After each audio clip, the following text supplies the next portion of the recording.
Hello everyone, how are you doing today? Welcome to my channel. My name is Gracious Esther. If this is your first time coming to my channel, please, I beg you, subscribe to my channel, and I want to welcome you to another episode of Marriage Clinic Friday. So stay put and let's get it going. Thank you for being here. So last time, I talked about there is nothing like equality in marriage, no matter the level of your education, no matter how much you have in your bank account, or no matter who your father is, and no matter who this is or what you are, your husband still remains your Lord, your master, your head, that you should submit to him, right? And at the same time, the husband should be able to know how to serve, because for you to be a good leader, for you to be a good head, you should be able to know how to serve properly. And what do I mean by that?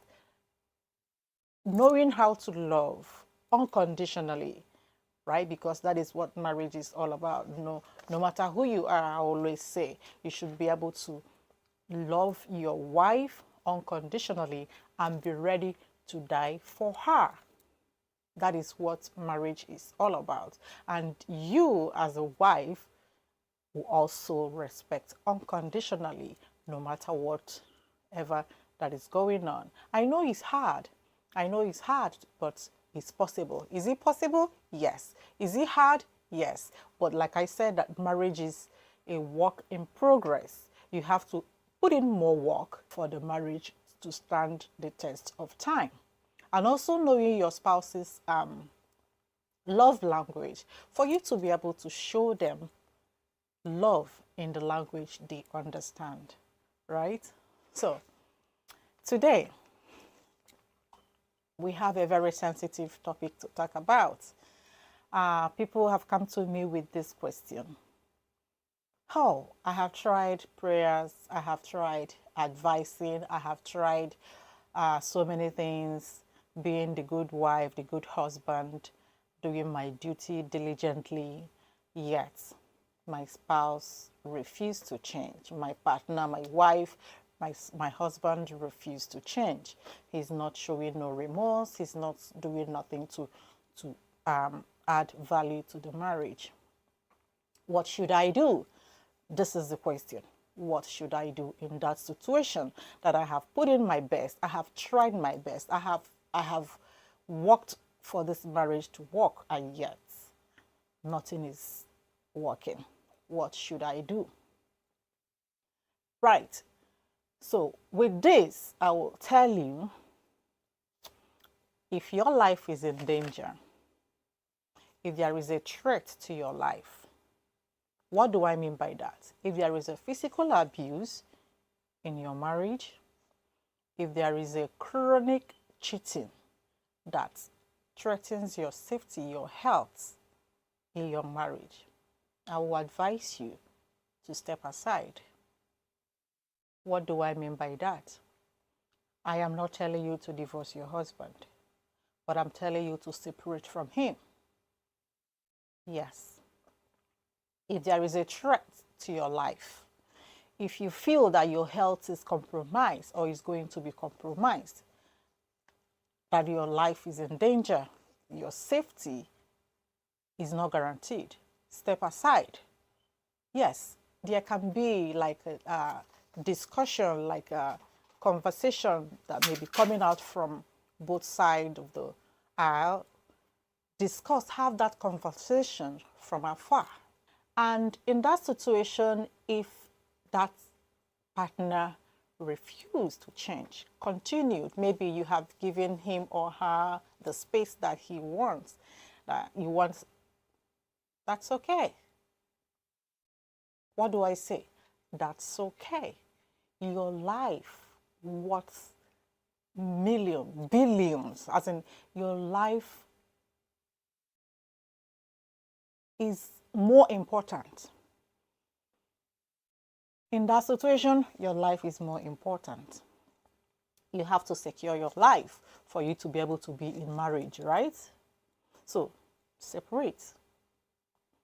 go for your safety first. Take refuge somewhere first. Then discussion and communication will be coming in for both of you to figure out the way forward.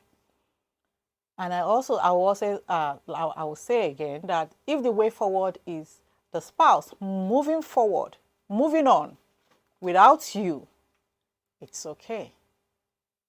It's not the end of the world. There is nothing wrong with that. Because you know why? You cannot control anybody. You can't control how your spouse behaves. You can only control your own emotion. You can only control yourself, but you cannot control your spouse's behavior or how your spouse treats you. If she or he decide to move on because you step aside for your own safety, you win.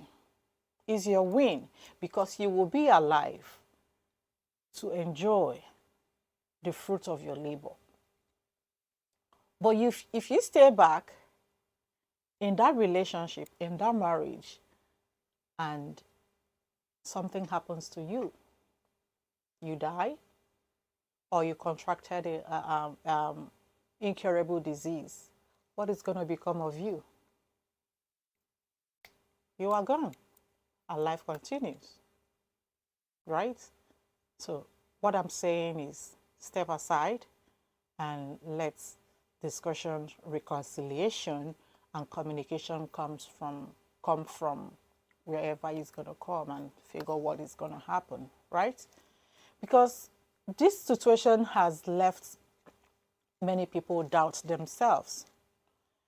If there is no threat to your life, if it's just like behavioral issues, like something that like I said, is not a threat to your life, there is actually something that you can do.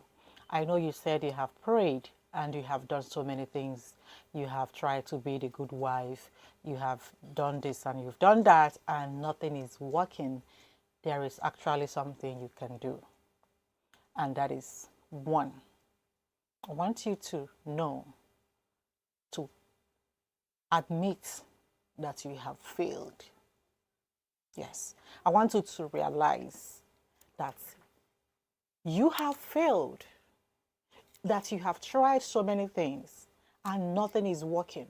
There is nothing wrong with admitting failure. I've tried this, and that I know that is why you have come to me to seek that answers. And I'm telling you that kudos to you for realizing that you have failed. This is number one step. Number two step, I want you to know also that you cannot control your spouse. You have no control over his behavior. If he or she doesn't want to change, there is no malice. You keep malice from now till eternity. He's not going to change.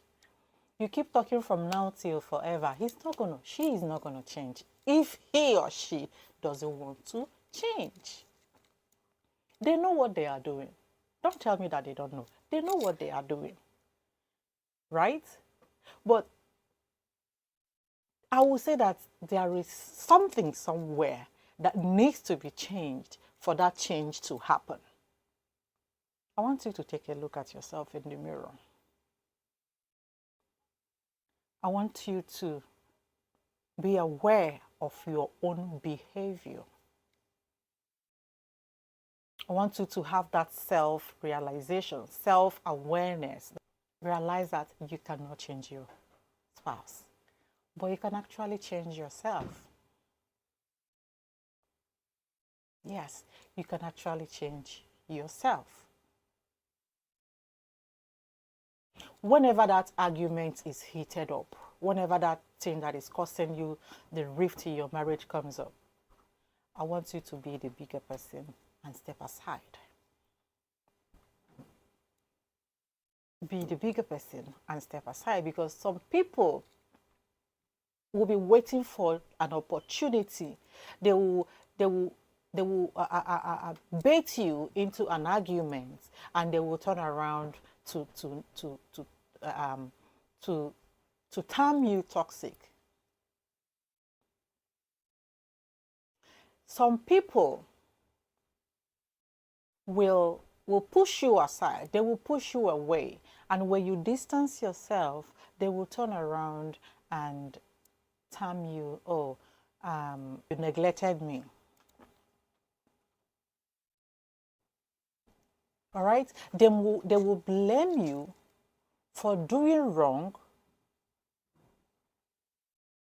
They must find something to blame you that you are the cause. They will label you, they will call you toxic, they will do all sorts of things, they will say all sorts of things to make you feel less of yourself. There is nothing wrong in admitting that all I've been doing is not yielding me any result. I think it's now the time for me to step aside and calm down, look into myself, control my emotion, control my behavior, control myself, have that self-awareness. When this behavior comes up again, I know what is going to happen. I'm not going to respond the way I used to respond. All right? And I must tell you, you don't deserve to be disrespected. You don't deserve to be neglected. You don't deserve to be abused. You don't deserve all those. I know a lot of people are going through stuff. They've lost hope. They've lost it. They said, like the people that came to me, they've lost hope that there is nothing nothing I do that is working for me. I have prayed, and I think I'm going to stop praying. Prayers that is not working for me. I want you to direct that prayer to yourself. Stop praying for him to change. Pray for yourself to change. Direct that prayer. Let God open your eyes to see those things that you are doing wrong. When God opens your eyes to see where you are going wrong, what you are doing wrong, what you are saying wrong, believe me, things will turn around for you. Because he's no longer, or she is no longer in control of your emotion. You are now in control. You are now the bigger person. You control how you behave. You control how you feel. When that argument, like I said, when that stuff comes up again, you are aware this is going to happen. This is what is leading to. You control yourself. And the person will step aside and will be like, oh God, what is going on with him? What is going on with her?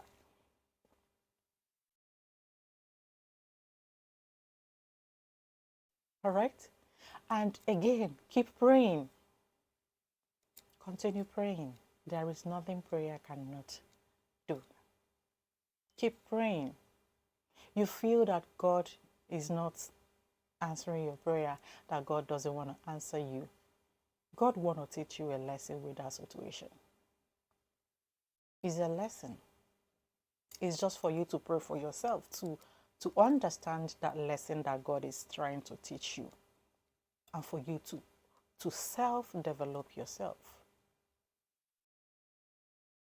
To develop yourself and to have that self-growth, to have that self-realization and awareness.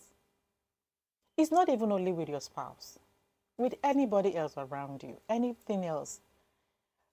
That self-awareness of your emotion, being in control of your emotion, there is nothing, it's amazing. Because if you can control how you react to issues, you have solved like 90% of your problems.